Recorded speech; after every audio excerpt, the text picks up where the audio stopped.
If you're over 60 and you feel like your best years are behind you, I want to tell you something that might shock you. They're not. In fact, your best years can still be ahead of you if you choose to make them. I've seen people reinvent themselves at 62, build something meaningful at 70, and find their true purpose at 75. So the real question is not, can you change your life after 60? The real question is, will you allow yourself to believe that you still can? And before I go any further, tell me in the comments, what city are you listening from right now? I want to know where this message is reaching and who out there is ready to build the next chapter of their life with intention. Also, if this message already feels like something you need, go ahead and like this video, subscribe to this channel, not because it helps me, but because it keeps you connected to the kind of motivation and clarity you deserve from this moment on. We're in this together. Let me share something with you. 3 years ago, I spoke to a man in Florida. He was 67. He'd been retired for 5 years, owned a small home, had a pension, but he was quietly, deeply unhappy. Not because of his circumstances, but because he believed in his words, "I'm just waiting out the years."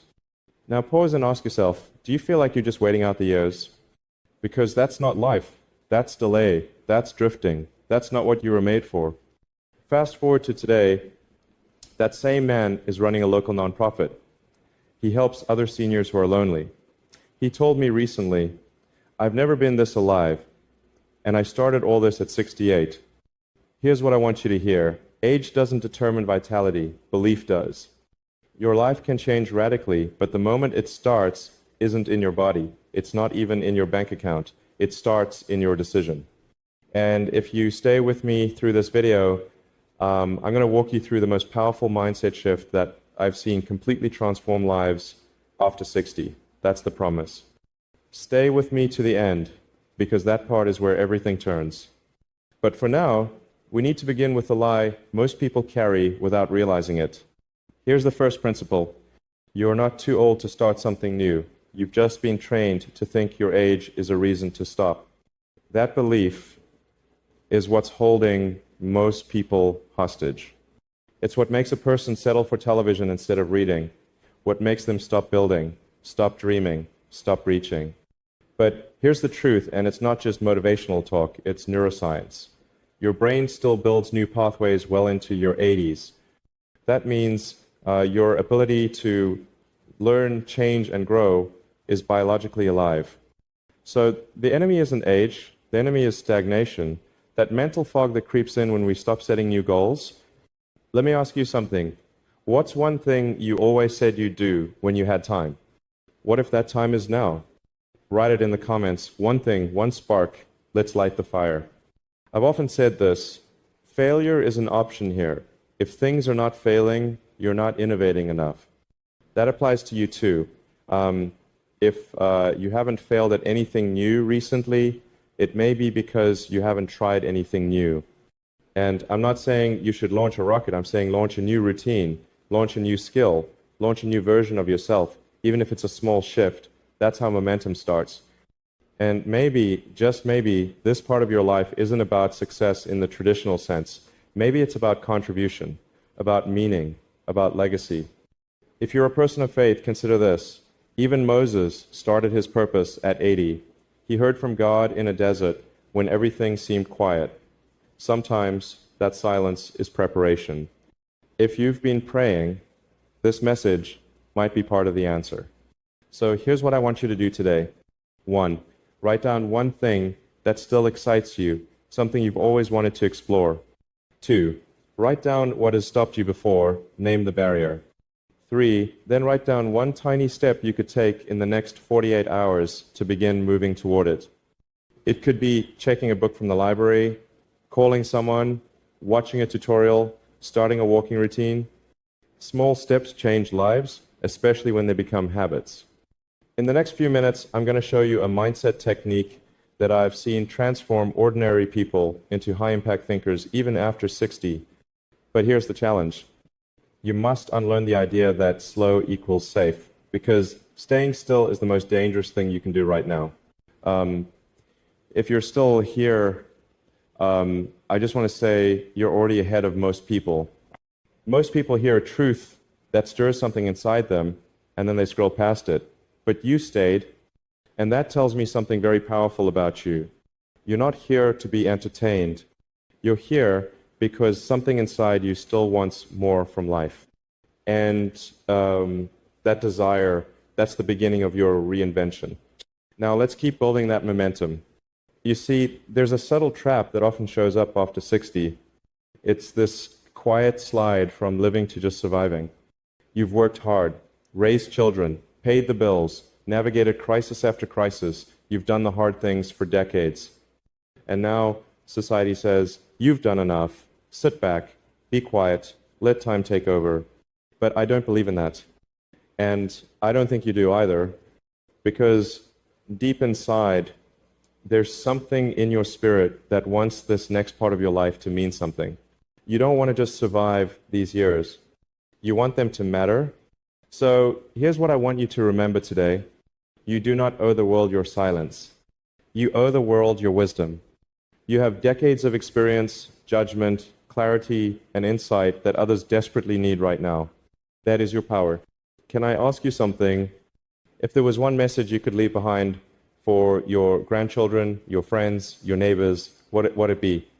Drop it in the comments. I want to read it, because that message might just be the beginning of something bigger than you expected. It could turn into a blog, a book, a local class, a podcast, a weekly letter. You don't have to be tech savvy. You just have to be honest. That's what people crave today. Think of it like this. When NASA launches a rocket, the moment that takes the most energy isn't when it's cruising in space, it's when it breaks the Earth's gravity. That's where the resistance is strongest. That's where most of the fuel is burned. Now, the same is true for you. Right now, you might feel like breaking old patterns takes too much energy, that trying something new is too overwhelming. But once you break gravity, once you push through the resistance, everything gets lighter. You begin to float, you begin to glide, and most of all, you begin to feel free. Let me tell you about a woman I met at a speaking event in Colorado. Her name was Karen. She was 72. She said, Elon, I used to be a school teacher. I loved teaching, but after I retired, I just stopped. I didn't think anyone would want to learn from me anymore. Then one day, her granddaughter asked her to help with homework. That led to tutoring a few neighborhood kids. Within 6 months, Karen started a free after-school program in her community center.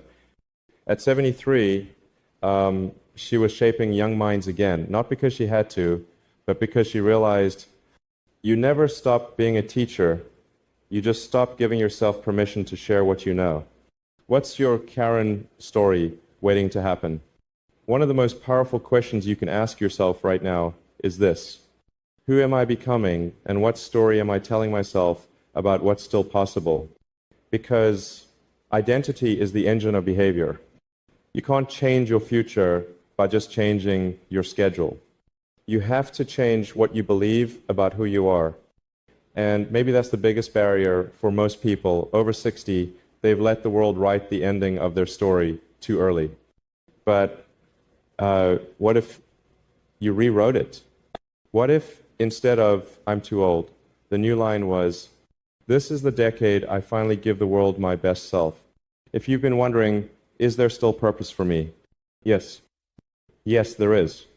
You were not created to simply fade out. There is something deeply spiritual about legacy, about choosing to build, even when the world says you've done enough. God does not stop speaking once you hit retirement. He still whispers ideas, opportunities, direction. You just need to slow down enough to hear again. So here's what I want you to do next. 1, write a new statement about who you are becoming. Not who you were, not what you did for a living, who you are now becoming. 2, speak it aloud. Say it each morning this week. Something like, I am someone who grows every day. I build, I teach, I love, I contribute. 3, then ask yourself, what's one thing this version of me would do today? Take that step. It could change the course of your week or your life. Now, we've talked about momentum, about shifting from survival to significance, about identity. But next, I want to show you a pattern I've seen over and over again in people who completely reinvent themselves, even in their 60s 70s, and 80s. And I'm going to give you something most people don't even realize they have control over. If no one has told you this today, I want to say clearly, you still have power, you still have potential, and you still have time. But time, at this stage, must be treated like oxygen, not something to waste, but something to breathe deeply and use deliberately. Now, if you've stayed with me this far, it's because you know deep down there's still something in your life that hasn't fully come alive yet. And I told you I'd show you a pattern I've seen in people who reinvent their lives after 60. That pattern starts with this. You must take control of your environment, or your environment will quietly control you. And here's what I mean. You can have the best mindset, you can write inspiring affirmations, you can even pray with full faith, but if you wake up every day surrounded by noise, clutter, doubt, and distractions, it dulls your spirit. It drains your energy before you even begin. So let me ask you, what does your environment say about your future? Is it supporting the person you're becoming, or silently pulling you back into who you used to be? Most people don't realize it, but after 60, the environment becomes even more influential. Why? Because you're spending more time at home. Your circle is smaller, your routines are more predictable, and that means your surroundings have more impact on your thoughts than ever before. Let me tell you about a man named Robert. He was 74, lived alone in a quiet suburb in Ohio. He told me, "I want to write a book, Elon, but I just can't seem to focus." So I asked him, "Where do you try to write?" He said, "On the couch with the television on, next to a pile of unopened mail and newspapers." See the problem? Environment was sending signals of confusion, noise, and distraction, not creation, not purpose. So we made one simple change. He cleared out a small desk in a sunlit corner. No clutter, just a notebook, a pen, and a reminder card that read, "I'm still becoming." 3 months later, he had 30,000 words written.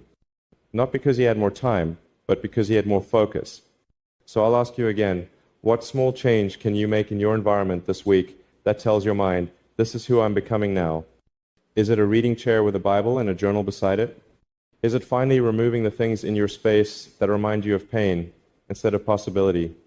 Is it posting a photo of the person you want to become? Drop it in the comments. What change will you make this week? I want to hear your vision. And if you're still watching, give this video a like, because the second half of what I'm about to share is where it all begins to connect. Here's something no one tells you directly. It's not too late, because your future is still longer than you think. The average American life expectancy is now around 77. That means if you're 60, you potentially have 17 more years. And not just years, active, wise, capable years. Do you realize what you can build in 17 years? Tesla was built in less time than that. SpaceX, too. Entire legacies can be born in that window. So stop saying it's too late. Instead, start asking, if I had 15 more healthy years, what would I build with them? You have more time than you think, but only if you stop wasting it. I believe God doesn't just give you time, He gives you seasons. And the season you're in right now, it's not the season of retirement, it's the season of refinement. You've been through the fire, and now you have wisdom, clarity, and calm. And maybe God is asking, what will you do with what I've already given you? This part of your life isn't the epilogue. It might be the most important chapter. Let's make this real. If you want to change your life after 60, here are 3 daily habits. I recommend simple, powerful, and transformative. 1. The 30-minute morning rule. Before anything else, no phone, no news. Spend 30 minutes alone with your thoughts, a prayer, or your journal. This grounds you in clarity.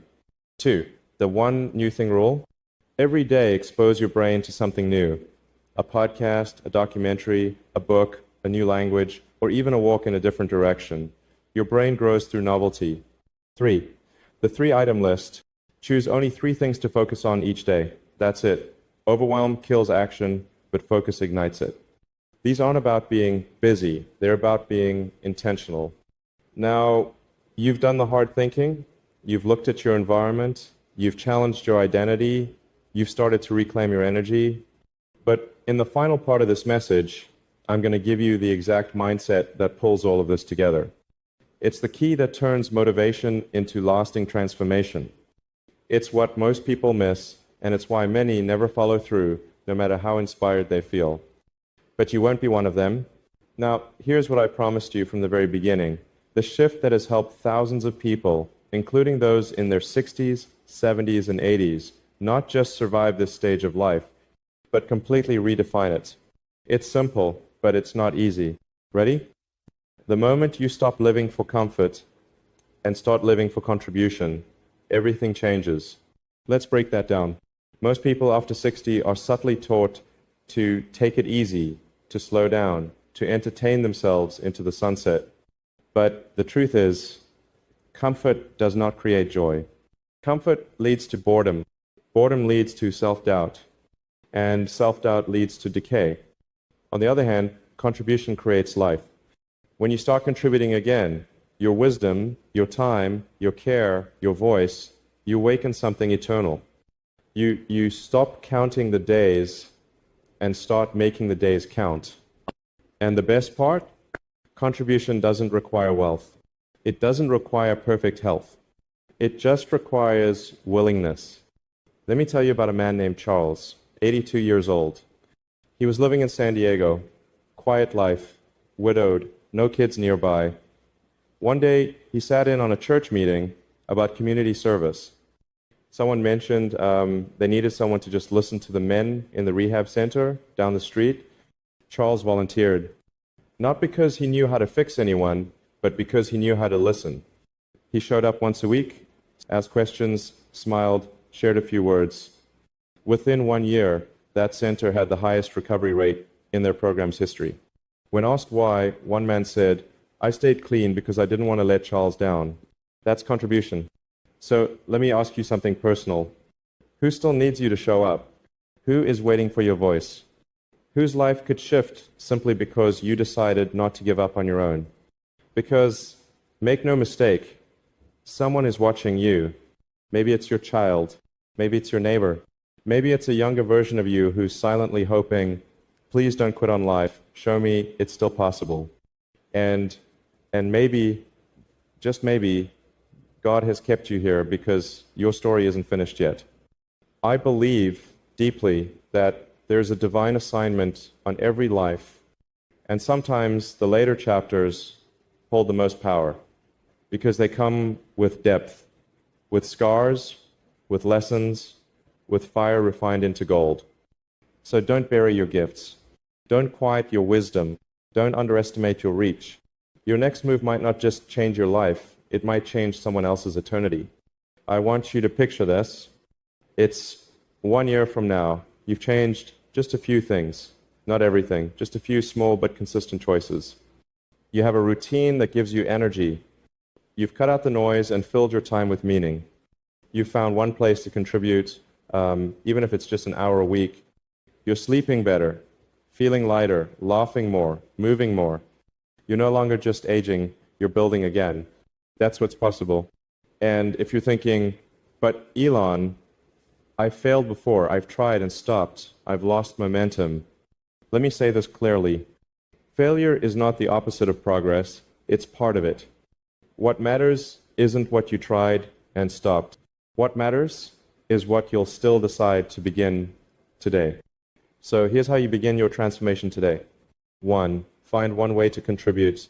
Could be mentoring, could be writing, could be praying for others, could be helping someone learn a skill you've mastered. Start small, but start visible. 2, build a daily anchor. Anchor your day in 15 to 30 minutes of purpose.